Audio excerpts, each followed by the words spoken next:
जी, आवाज आ रही है सब लोगों को।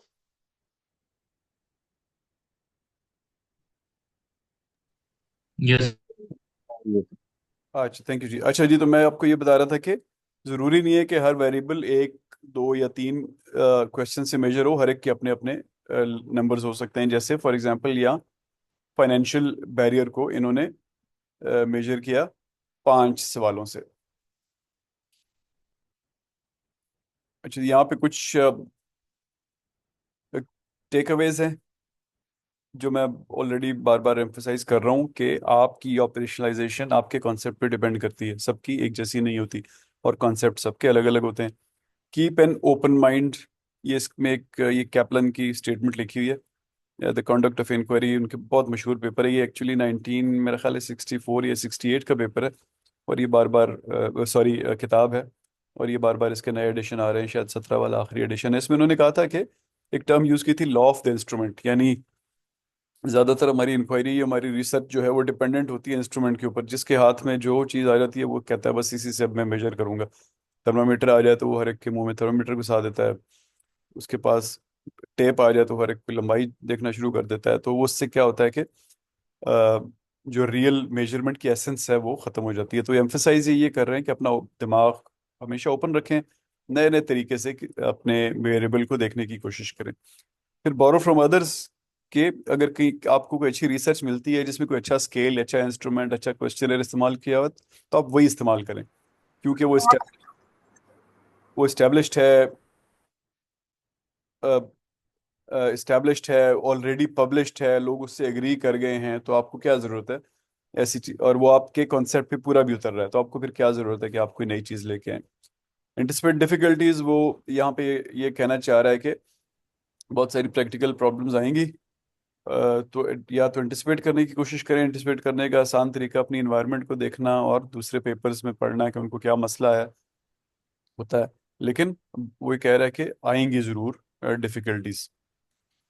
और आखिर में don't forget your unit of analysis, मतलब कि हर हर रिसर्च का यूनिट ऑफ एनालिसिस जो है वो डिफरेंट होता है। तो अपने यूनिट ऑफ एनालिसिस को हमेशा याद रखें। तौकीर प्लीज म्यूट हो जाएं, आप म्यूट कर दें अपने आप को। अ, हर तो आप अपने यूनिट ऑफ एनालिसिस को याद रखें। अगर आप इंडिविजुअल लेवल पे कर रहे हैं तो कुछ और तरह रिसर्च हो रही होगी। आप किसी सेक्टर वाइज कर रहे हैं किसी और तरह होगी। किसी जिस केस में हम बात कर रहे हैं, फॉर एग्जांपल आप स्मॉल इंडस्ट्रियल स्टेट पे कर रहे हैं तो कोई और वजह होगी, तो और यूनिट हो जाएगा। तो उससे आपकी फिर क्वेश्चनर्स चेंज हो जाएंगे। तो ये हमारा पहला सेशन था। आपका कोई सवाल है तो मुझे क्विकली बताएं। अब जो सेकंड पार्ट है सैम्पलिंग, वो मैं क्विकली आपको इंट्रोड्यूस करूंगा। उसमें हमें 2 3 5 मिनट से ज़्यादा नहीं लगेंगे और फिर हम विल एंड आप लोगों के क्वेश्चंस के बाद। तो ये इसके बारे में आपका कोई सवाल है जो अभी हमने पढ़ा तो प्लीज़ मुझे बताएं।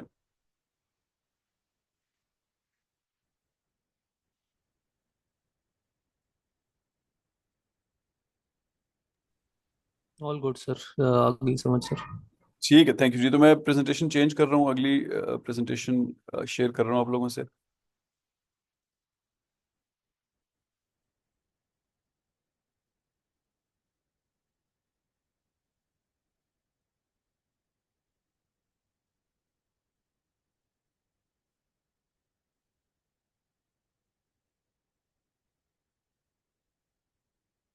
अच्छा जी, आप लोगों को प्रेजेंटेशन नज़र आ रही है, सैम्पलिंग जिस पे लिखा हुआ है।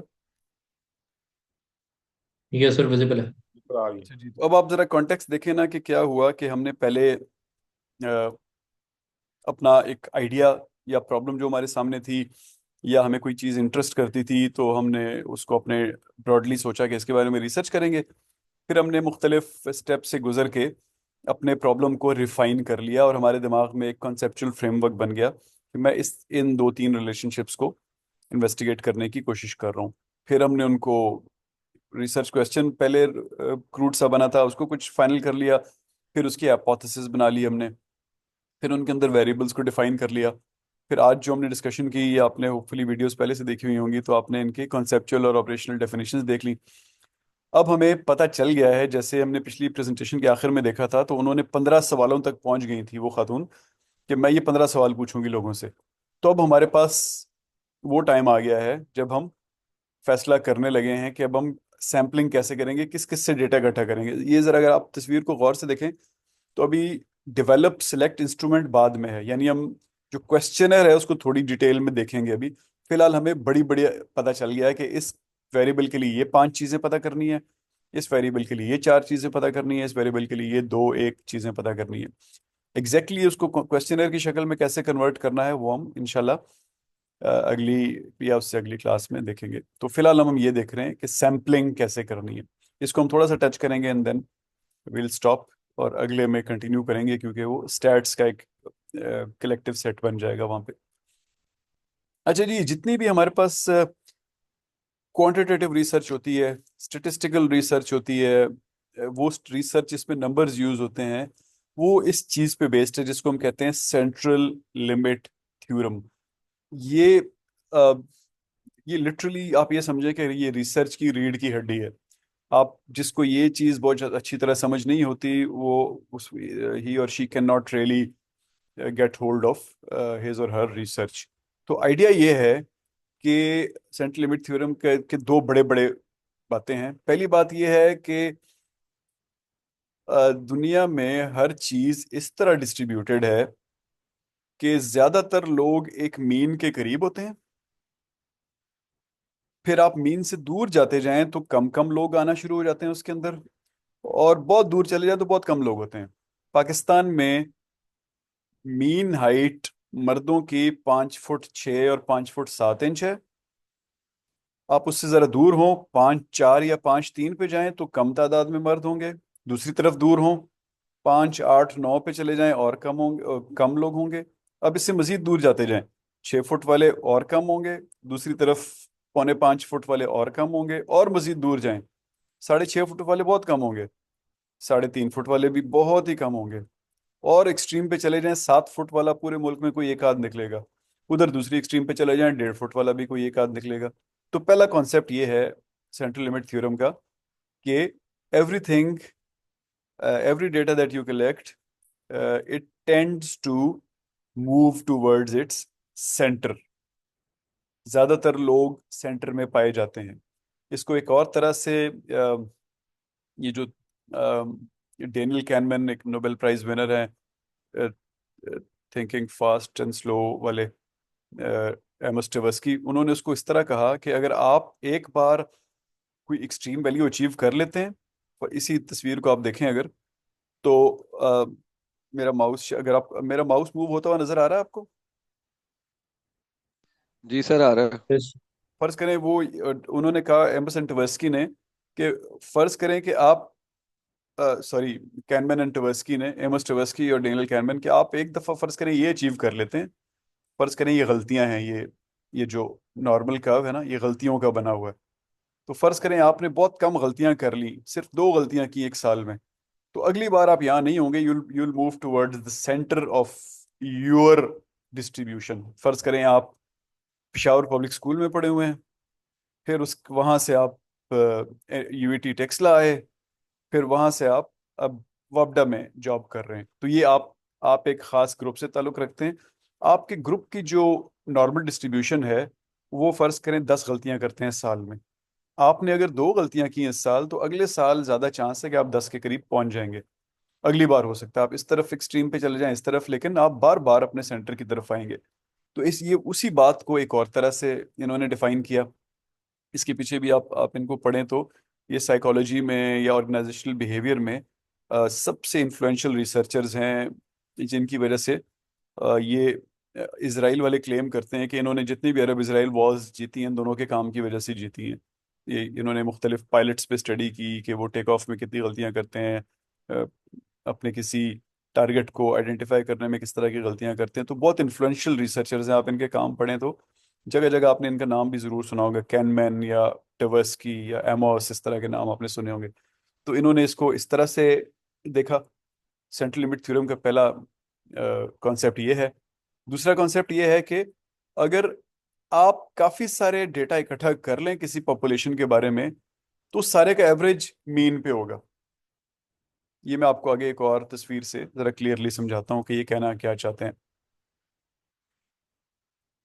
अब ये होता क्या है, ये इसको भी हम स्टैट्स में थोड़ा और डिटेल में देखेंगे, फिलहाल मैं इंट्रोड्यूस करा रहा हूँ खाली, कि कोई भी डिस्ट्रीब्यूशन, फॉर एग्जांपल आप सब जो यहाँ क्लास में बैठे हुए हैं, आपके कितने बहन भाई हैं? फर्ज करें मैं आप सबसे ये सवाल पूछता हूँ ना, तो आप में से ज्यादा, फर्ज करें आप 500 बच्चे बैठे हुए हैं, तो आप में से आप मुझे जो भी जवाब देंगे ना, मुझे अभी नहीं पता आपके कितने बहन भाई हैं, आप जो भी जवाब देंगे मैं उनको आपस में जमा करके आप लोगों की तादाद पे डिवाइड कर दूं, या आम जुबान में उसकी एवरेज निकाल लूं या मीन निकाल लूं, तो उसका मीन होगा 3.1 के करीब। आप जहां से मर्जी हैं पाकिस्तान में, मोर और लेस ये एवरेज होगा। उसमें 6 वाले भी होंगे, 7 बहन भाई वाले भी होंगे, 0 बहन भाई वाले भी होंगे, यानी वो अकेले ही होंगे बहन भाई। इधर बहुत सारे लोग होंगे, लेकिन एवरेज वही होगी, 2.9, 3.1 आप लोगों की एवरेज चल रही होगी। और डिटेल में हम जाएं तो 3.1 से एक सिग्मा लेफ्ट और एक सिग्मा राइट पे 68% लोग होंगे आपसे, आप में से, यानी 4 बहन भाई और 2 बहन भाई, 68% लोगों के इतने होंगे, या दो होंगे या तीन होंगे या चार होंगे।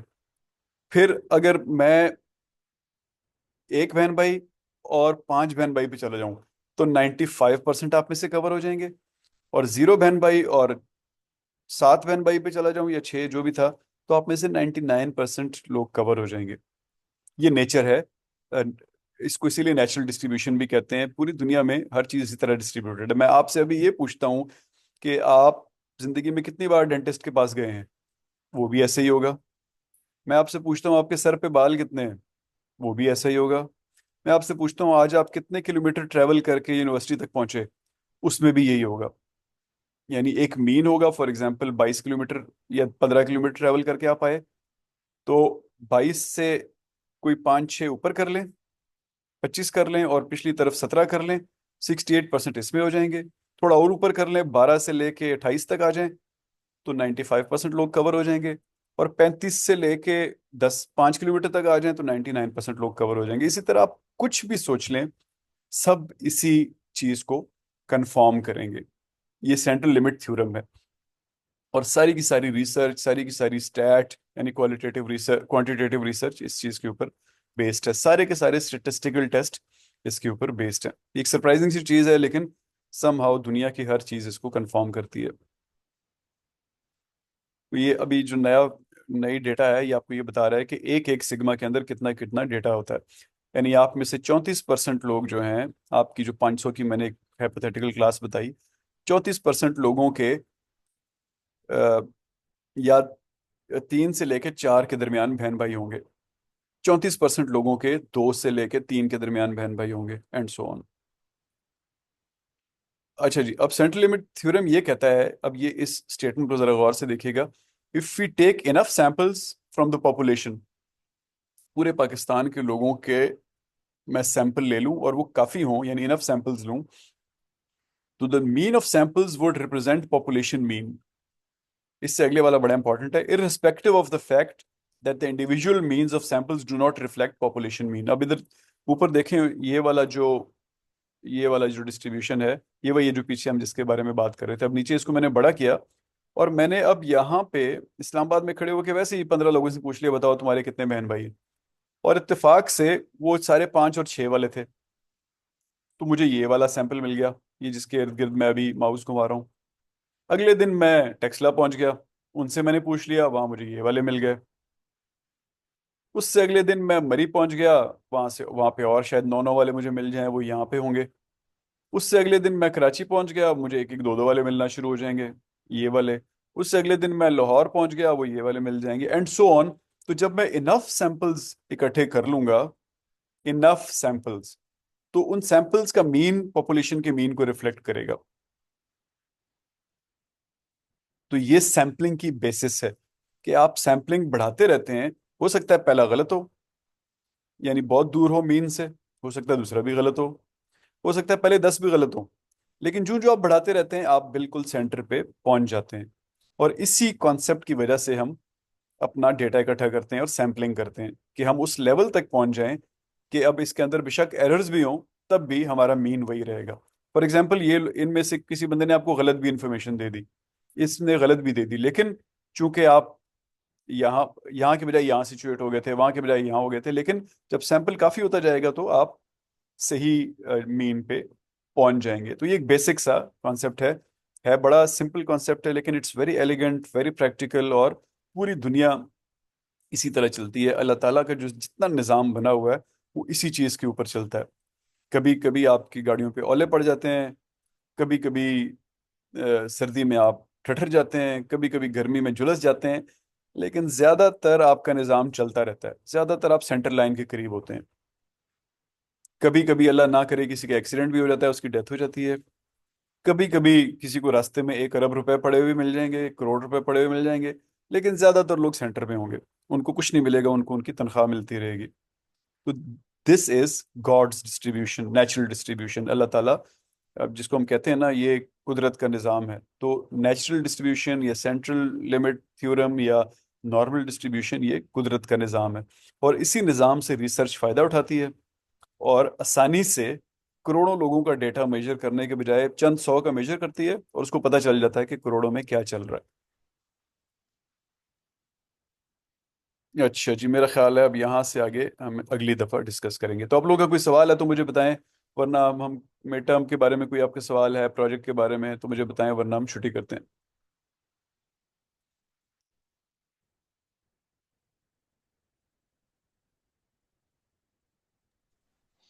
सर ये ये असाइनमेंट जी जी जी, उस मुद्दुल उस्मान है असाइनमेंट कोई? जमा।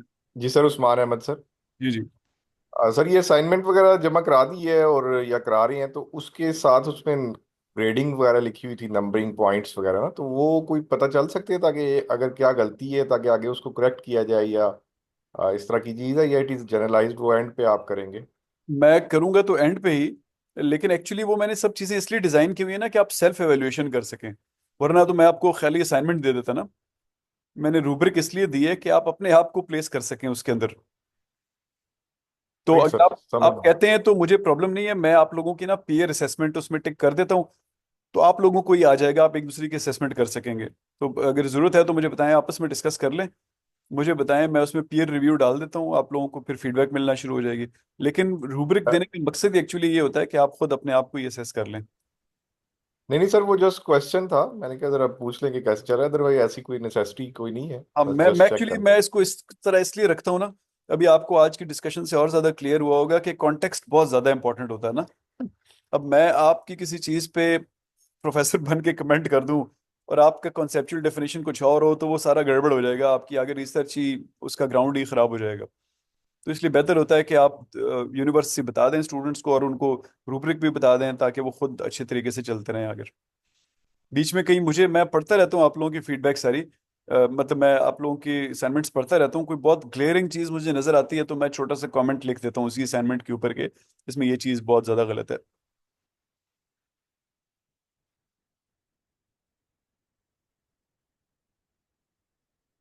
जी उस्मान, सेकंड उस्मान, आप कुछ पूछ रहे थे? जी sir, Usman Rashid this side. मेरा एक्चुअली क्वेश्चन यही था जो उस्मान अहमद ने किया, कि जो हमने लिटरेचर रिव्यू जमा कराया उसके ऊपर कोई आपके कमेंट आएंगे कि नहीं आएंगे, या फिर हम यही कंसिडर करेंगे we are on the same track, right track, और जिस तरह की हमारी रिसर्च चल रही है वो ठीक है। तो आई थिंक देखिए, आपने अब एलेबोरेट हुआ कर क्या दिया होगा है। ना, कि आपने कोई टॉपिक रखा ना पहले, और उससे रिलेटेड आपने 5 पेपर पढ़े। अब उन पेपर्स के अंदर वेरिएबल्स थे, उसकी ऑपरेशनलाइजेशन थी, वगैरह वगैरह, तो आपको खुद ही पता चल जाएगा वो पेपर ठीक थे या नहीं। उनमें से एक दो जी गलत सर। निकले होंगे, एक दो ठीक निकले होंगे, तो मैं उम्मीद करता हूँ कि आप उनको रिप्लेस कर लेंगे, अच्छे वाले ले आएंगे।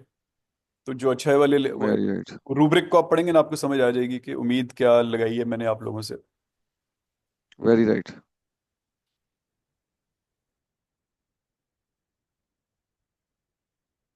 जी जीशान, आपका कोई सवाल? साजिद, सबा, इस्माइल, तौकीर, फुरकान, फैसल, कोई सवाल नहीं है? चलें जी। Nothing sir. जी Furqan ji. Sir nothing sir, nothing. ठीक ठीक। Azhar? Sir mid term mark कर दिए सर। नहीं यार, अभी तो मुझे मिला ही नहीं है। मैं तो मैं ना, मैं ट्रैवल बहुत करता रहता हूँ ना, तो ये केस वाले मुझे ढूंढते ही रहते हैं कि तुम हो कहाँ पे, तुम्हें टीसीएस करें इस पेपर। तो अभी ये मुझे ढूंढ नहीं पाए, आ जाएंगे इंशाल्लाह, जल्दी आ जाएंगे। सर तो ठीक है सर, कभी चक्कर लगे सर को फेस टू फेस इंटरेक्शन आपका क्लास इंशाल्लाह में इंशाल्लाह, जरूर पॉसिबिलिटी हुई जरूर। जरूर आएगी। जरूर। जज़ाकल्लाह sir. Thank you. Thank you sir. Thank you जी, thank you everybody. Thank you sir, thank you very much. मिलते हैं। मैंने पहले वाला जब पिछला सेशन था अपलोड कर दिया है, इस दूसरे को भी अपलोड कर देता हूँ 5 मिनट में। वेरी शुक्रिया great sir, thank you very much. Thank you जी, अल्लाह हाफ़िज़।